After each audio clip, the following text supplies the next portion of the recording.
असं कधी झालंय का इंटरव्ह्यू दिला आणि कळलंच नाही, किंवा एखाद्या मुलीला प्रपोज दिला आणि डायरेक्ट तिने नकारच देऊन टाकला? अरे हेच तर जळतंय ना. पण हाच नकार तुमचं आयुष्य घडवतो.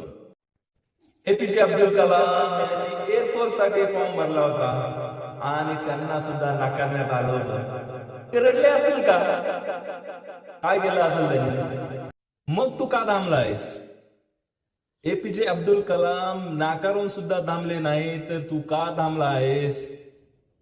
ते पुढे जाऊन भारताचे राष्ट्रपती झाले आणि तू तुझ्या आयुष्यात काही होऊ शकला नाहीस. ही सगळ्यात मोठी खंत आहे मित्रा.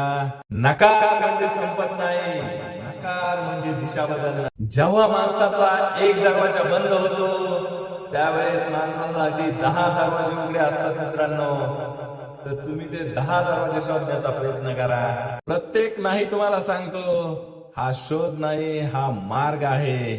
चूक करणं म्हणजे हारणं नाही, तर चुकीतून सुधारणं ही खरी वस्तुस्थिती.